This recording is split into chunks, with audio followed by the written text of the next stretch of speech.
want to welcome you again to the HURIPEC Talks. My name is James Nkubi. I'm a postgraduate researcher with HURIPEC, Makerere University School of Law.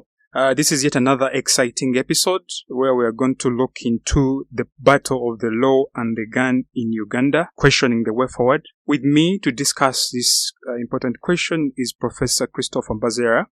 Professor Mbazira is a professor at the School of Law in Makerere University with expertise in constitutionalism and constitutional law. He has also been part of a 4 or 5 year project looking at the military and the parliament, largely in the question of oversight. Professor, you're welcome to this discourse. Thank you, James. Once again, I wish to remind you that the HURIPEC Talks is here for you always. We're interested in research. If you're interested in research, discussions of human rights, law, and peace in Uganda, I want to encourage you to always follow us, like, subscribe, and turn on the notification to stay in the loop with the latest research and discussions on the above topics in Uganda. Like I said, we're going to look at the battle of the law and the gun in Uganda, questioning the way forward. And Prof, just to delve quickly into this, I want to pick your mind on the synergy or the interaction or the intersectionality between the law and militarization in Uganda. Yes, there are arguments that the law is a shaping tool of society. Law is supposed to guide society. Law can actually bring back a society off the course of constitutionalism and constitutional law. But in particular, when you look at militarization and in Uganda particularly, we want to pick your views on what you think is this intersectionality, if it does exist anyway. Thank you so much, James, once again, and thank you so much, the Human Rights and Peace Center, for having me here. The topic we are discussing is pertinent, and as much as we've had conversations, the context is long overdue. I want to start by stating that, and this is a well-known fact, that Uganda is a constitutional democracy. What that means is that Uganda is governed on the basis of a constitution. In our case, we have the 1995 constitution. So going by the doctrine of rule of law, the effect is that whatever the state does, whatever non-state actors do, must be guided by the constitution.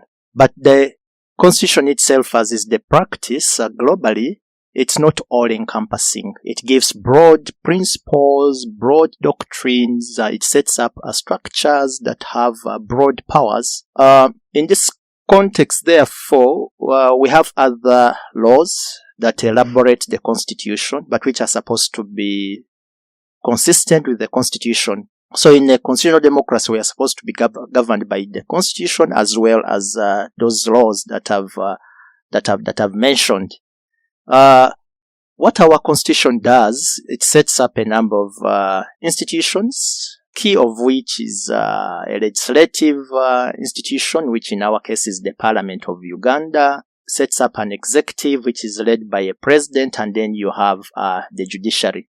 All these organs of state, going by the scheme of separation of powers and the doctrine of rule of law, they all have a stake or a mandate actually to ensure that the constitution and the other laws are followed.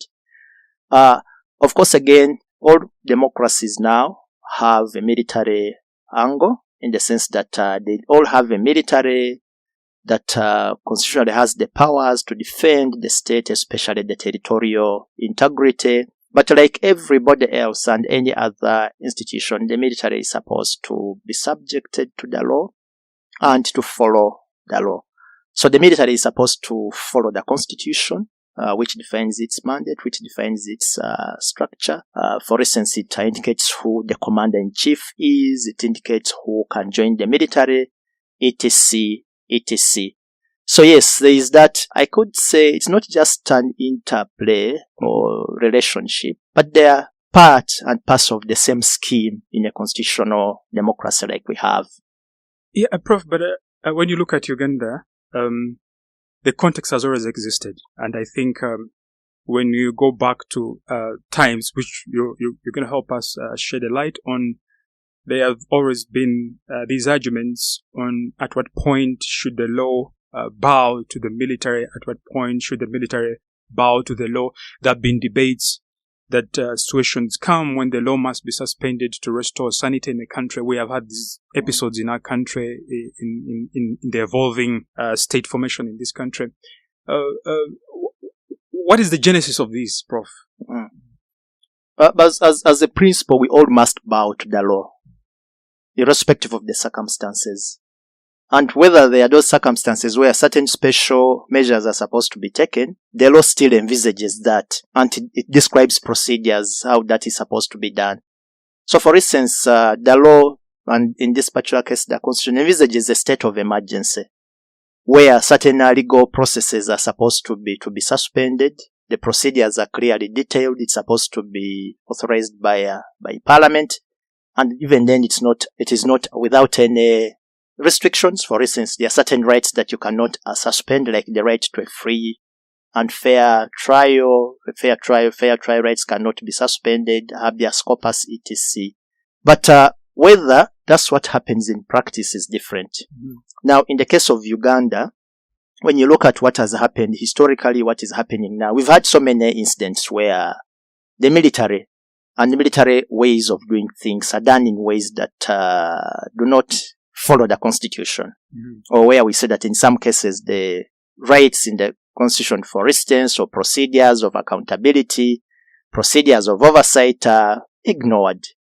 Or suspended. Yeah, suspended. No, it's not suspended as such, because a suspension has to be formal. There has to be a formal declaration that the law has been suspended, which has to be a state of emergency.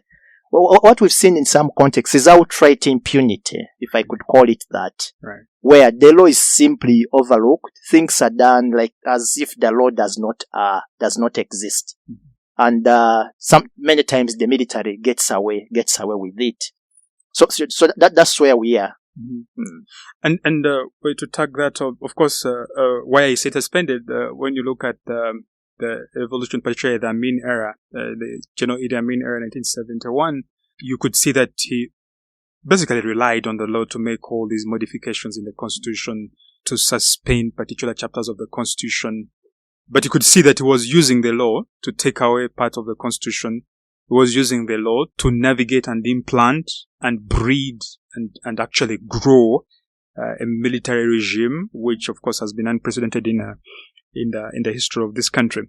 But just again, on that, we have also witnessed, particularly in post-1995 Uganda, the birth of a constitution, which many people thought was going to be a departure from the post-colonial state of between 1962 to 1995.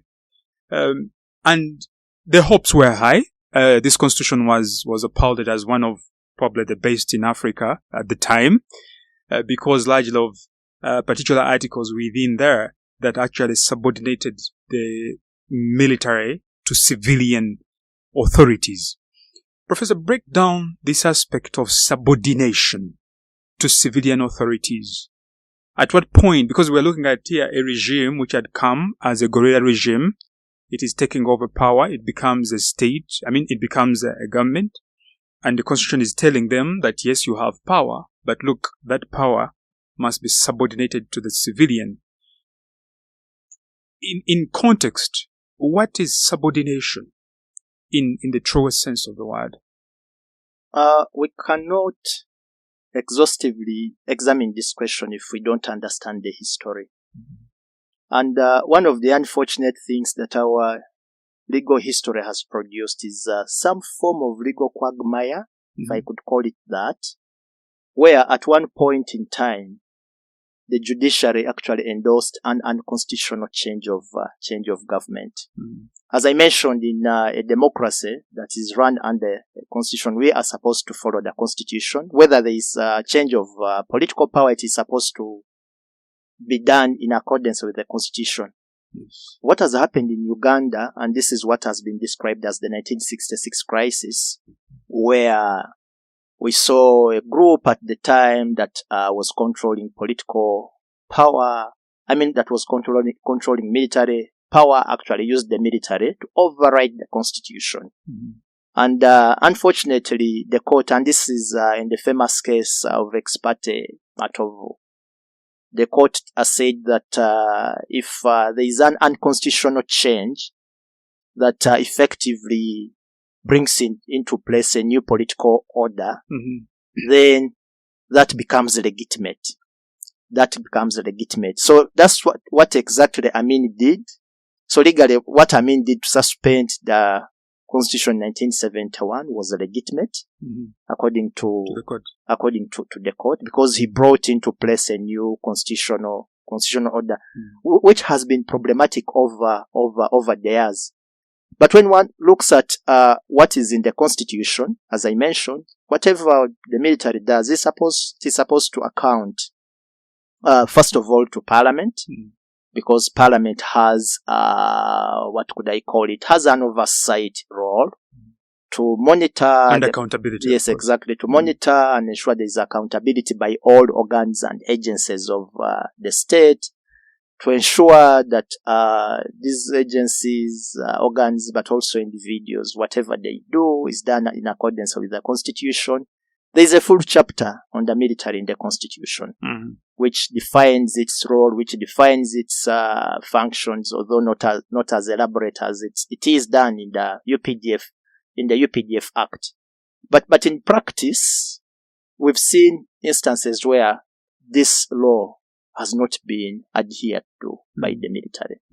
And when people run to court, we've seen instances where actually the court does not decisively deal with the question of the failure of the military to subordinate itself to civilian authority, but also subordinate itself to the provisions of the Constitution. We've seen instances, for instance, where court processes have been commenced, people, for instance, released on bail, but then the military comes in, it captures those people and subjects them to military trials, even when it is clear that whatever is being done is not in accordance with the law. Professor, you've written extensively on military and parliament. Parliament is one of the supreme bodies, which is the epitome of representing civilian authority. The question of military transparency and accountability to civilian authorities, I think, is more pronounced when we look at Parliament. Parliament has a budgetary committee, which of course is responsible for oversight on military budget. It has, more importantly, the defense committee, which looks into the military. In your experience at monitoring this relationship between the military and the Parliament in the context of oversight, in the context of transparency, of accountability, of subordination, what are the trends and patterns you're picking? The Ugandan Parliament vis-a-vis the military, and around the subordination question. One of the things which make parliamentary oversight effective is that it brings oversight and accountability into the public domain. When you listen to, for instance, the Public Accounts Committee, when you listen to the different committees of Parliament, when they are engaging the executive, it is usually done in the public. For the Budget Committee, of course, there is a budget. We must know what the budget is. We must know what is going to be spent, what we are spending on. And then later, once the expenditure has been done, as taxpayers, we have a right to know how the money was spent. So that's why the Public Accounts Committee convenes public hearings, and it brings people to account if there was misappropriation or expenditure on items that were not budgeted or mismanagement of the budget. Is brought in the public domain as a form of accountability. When it comes to the military, there is one hindrance, which is the concept of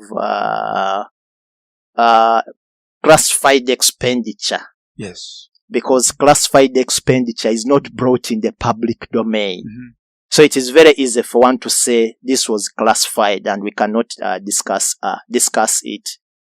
We know that in this classified expenditure is not unique to Uganda. Yes. But in the scheme of things, we are supposed to have processes of behind the curtain where this classified expenditure is actually the subject of scrutiny. In our case, I'm not so sure whether we have effective behind the curtain processes. So what we often see is we see so many questions going unanswered, at least in the public domain, where the flag of classified expenditure is put up. Nevertheless, historically, we've had cases where certain expenditures have actually been questioned in the public domain. For instance, at one point, Parliament had to consider a procurement of helicopters that were procured by the UPDF, which later turned out to be what was described as the junk helicopter scandal, where we saw... And later on there was a probe into that. Exactly. There was actually, it started in Parliament, there was actually a probe which came to conclusions, and this at least was in the public domain, that the procurement was flawed, it was not competitive, there were kickbacks that were given. So, in the spirit of accountability, we were, as members of the public, taxpayers, we then expected that certain persons were going to be held accountable for this. But to our surprise, this didn't happen. For instance, we have a situation where one of the people that was involved in this is Salim Saleh, who is the president's brother. The probe showed that actually he got a kickback of $800,000 on that purchase, and we were expecting that is now going to be arraigned before the courts because that is corruption. That's what we expected, but instead the president came out and said that he had considered the matter and he had decided to forgive his brother. So you see that, which is a good thing, Professor, forgiving people. It is, but that's not what the law, that's not what the land constitutional standards require. We are supposed to see accountability. He could have gone through a trial, convicted, sentenced to serve a term of prison, maybe in accordance to the law. Again, the process of pardon is there. Because the law but after when someone has gone through exactly. the law. Because the law, by the way, the law makes provision for forgiveness. Yes. Even the court can forgive, but there is a process. Yes. There is the procedure of that. You can be pardoned under prerogative of prerogative, but after going through processes of accountability. But why did I bring this in? You know, it set a precedent that actually members of the military can engage in misappropriation, questionable procurements, and they simply get away with it. So yes, this is what we've seen consistently. Now we see questionable expenditure, we see abuse of power, we see instances of misuse of force, but we don't see this followed by effective processes of accountability. We could have isolated cases here and there where people are court-martialed, for instance, for mismanaging salaries of officers or for not following orders in the military. Once in a while we see that, but generally we see so many cases where we don't see effective parliamentary oversight, which then renders Parliament somehow docile or ineffective in that regard.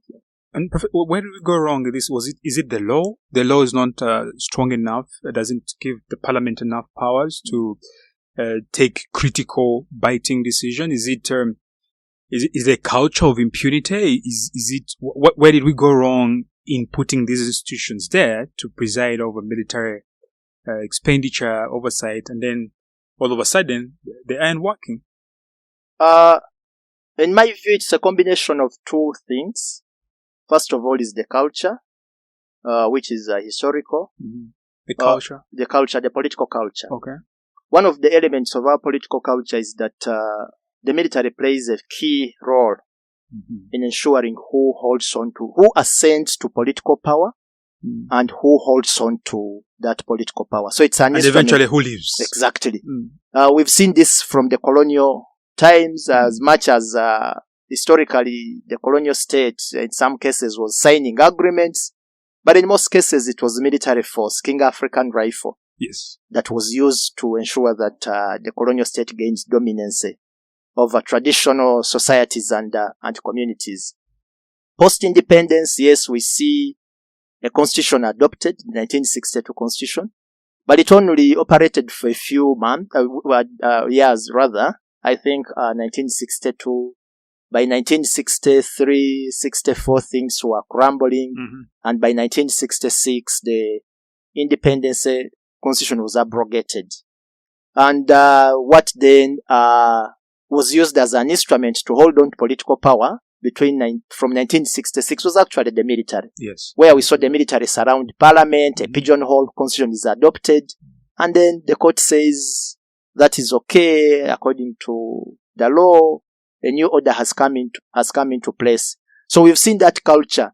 1971, same thing happens when Amin comes to power. He abrogates the constitution. 1986, the same thing happens. The constitution is effectively, though there are some legal processes that were used, the legal notices. Yes. It's abrogated and we have a new constitutional order. So that has been the political culture. But at the same time, the global context, the geopolitics, demands, in effect, that you sanitize that process.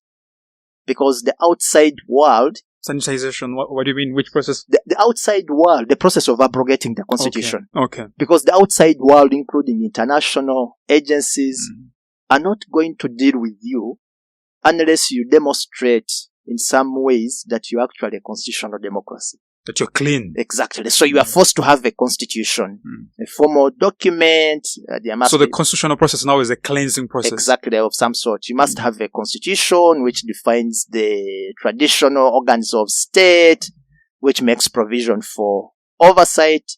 And that's what the 1995 constitution does. There was a process to have it in place. Constitutional Assembly was there. It has what we expect of a democracy. It has a parliament with oversight powers. It has the judiciary, as I've already mentioned. Yes. But it is running parallel to this culture where the military is the primary tool to get into political power, to change the political order, and then to sustain that political order. So we've seen instances where if it's necessary then to sustain that political order, then in effect, the constitution is suspended, and then the military has its way. Of course, the law is there. As I mentioned earlier, the UPDF Act is there. What I see, and this is a legal problem, is that there is a bit of ambiguity in the UPDF Act. What do I mean by that? The Constitution makes provision for parliamentary oversight. In effect, it makes provision that subjects military processes and institutions to civilian oversight. When you look at the way constitutions are drafted, and again, this is a global phenomenon, they usually define broad principles that are then supposed to be elaborated by acts of parliament. In our case, we have the UPDF Act. Unfortunately, the UPDF Act does not adequately elaborate the extent to which the military should be overseen by civilian authorities and institutions. What it does, it deals with recruitment processes, the chains of command, the organs within the army. So it's internal looking. Exactly. It is so inward looking. Okay. Yet to the military, in addition to the rules of engagement, which again arise from that act, the UPDF Act is their Bible. So meaning we have two problems. We have the political culture, which is actually, should I say, it also has a topping on it, which is impunity. That is the culture, military culture. Which has been historical, as you've taken through. Yeah, exactly. And then you have this ambiguity in the law. The law is not elaborate enough.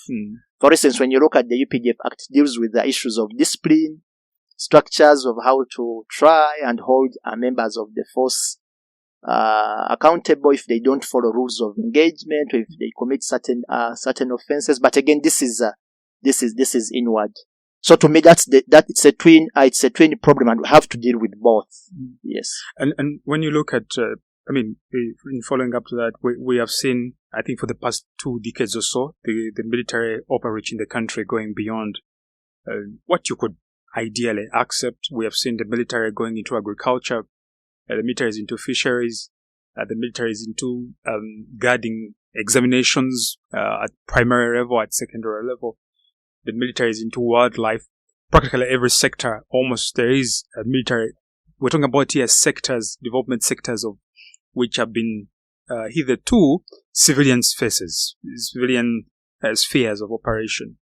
Now, what you're saying, the two-tier problems of political culture and the law, if we haven't settled them, and then we are seeing the military going into these places which have been hitherto civilian, what does that spell out now, futuristically?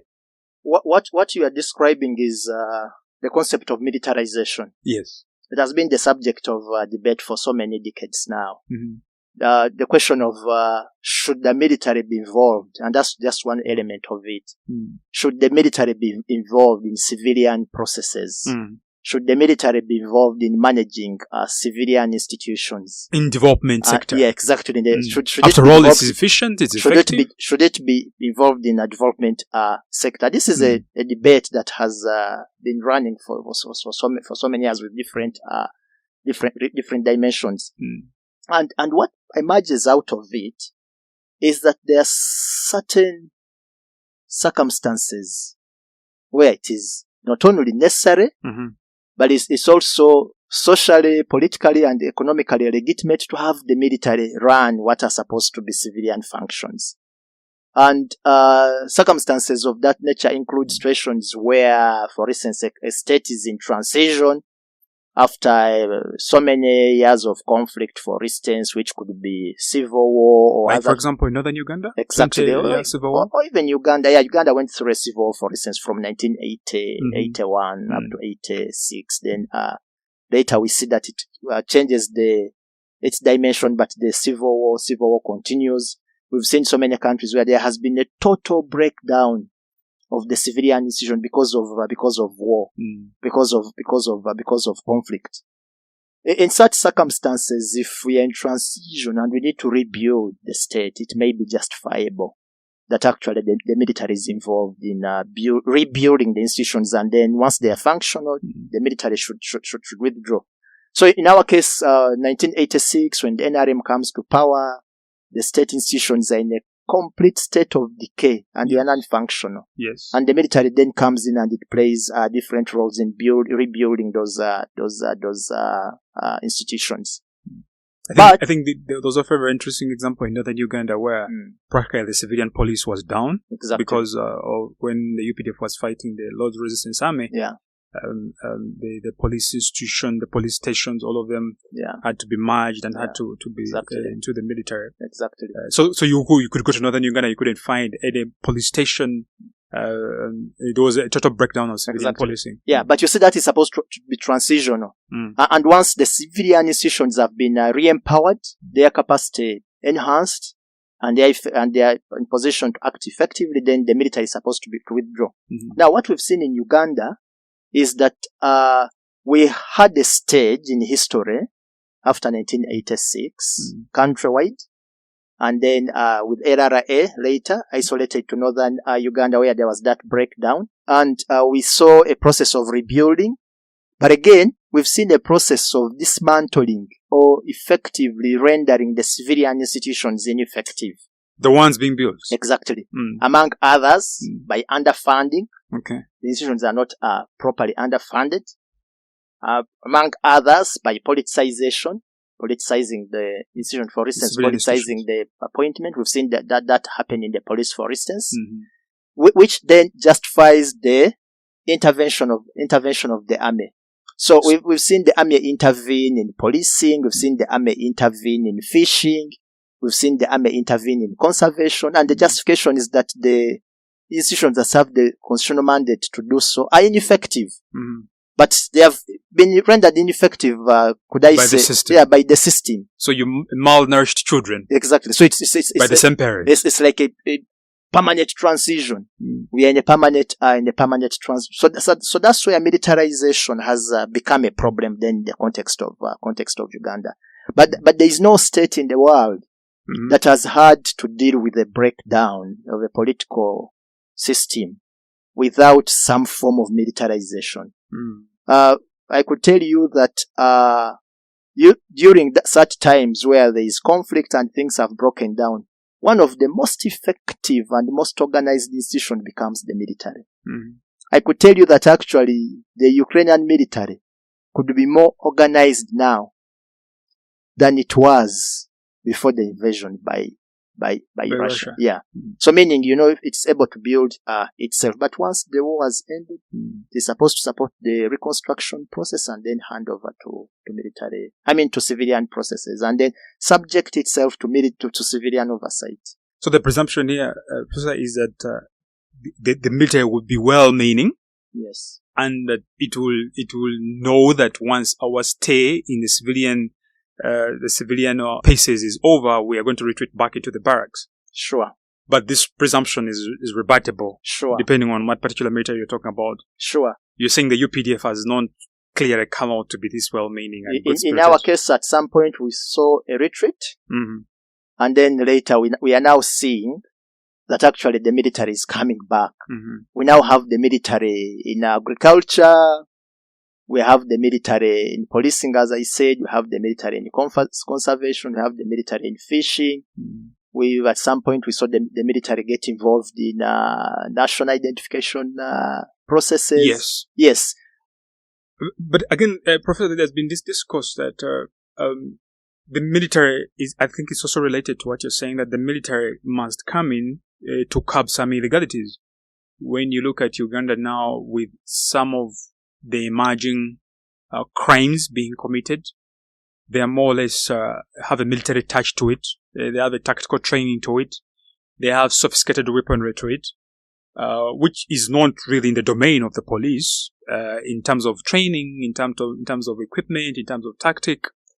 And there are all these arguments that, look, if the society is evolving and you're having militant people, you're having militant crime or militarized crime or crime that has militaristic characteristics, then it's only fair to bring in the military to combat that. And there are arguments, therefore, that we should militarize to wipe out particular illegalities and stabilize the society. But I guess this is what you're proposing, the narrative that it is okay to militarize for a particular time to tackle particular societal issues.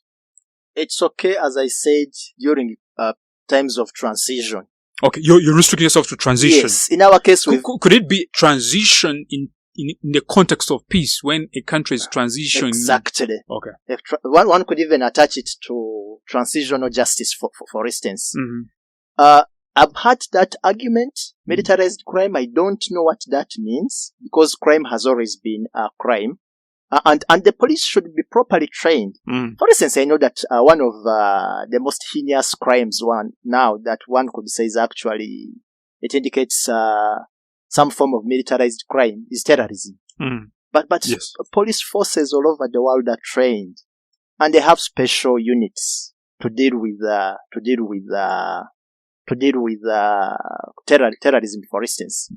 Whether the police uses military ways of combating that form of crime does not justify militarization of the police. And in this context, I'm using militarization in the sense of the military taking over. Yes. Taking over the institution. That does not justify it. The police could still be trained to deal with different forms of crime. So you're going back to the theory that better to strengthen an institution than taking it over in the name of countering the problem. Exactly. We know that there could be certain circumstances of emergency where the police may not have the capacity to effectively. The military could come in, but under clearly defined principles, under clearly defined parameters in terms of the chain of command, who is responsible, accountability, etc. Professor, as we tend to bring this to a close, more or less, there's been a phenomenon in this country of orders from above. A phenomenon where it is presumed that decisions come from the commander-in-chief, the presidency, coming down to people. It's been normalized, and you can't counter this because it is orders from above. Most of the time, it is being propounded by, again, the military. and some particular security agencies, again, paramilitaries, ISO and so forth. And when you look at this orders from above phenomenon in the wider governance discourse in this country, in again the grappling militarization that the country is undergoing, would be interested in your views on the impact of this. You cannot understand that concept of orders from above without understanding our political system, and this is constitutionally. One of the key features of our political system is that it's a presidential system. So we have that concept of presidentialism. Presidentialism. Where you have a president and political power is concentrated in the president. Is the commander-in-chief, is the head of the executive, he appoints the parliament, he appoints the cabinet, he appoints so many... Some people think that it's a governance model for stability. It can't be, but without proper processes of accountability which are adhered to, it becomes a bit of a problem. So in our case, we have that which is constitutional, but then parallel to that is the culture of militarization, or actually militarism, where the use of violence to hold on to political power, where the use of force to ensure adherence to certain political interests becomes a way of doing things. So you have a presidential system that has been built on military power, and then parallel to that, you have the civilian processes, and in principle, the military processes are supposed to be subject to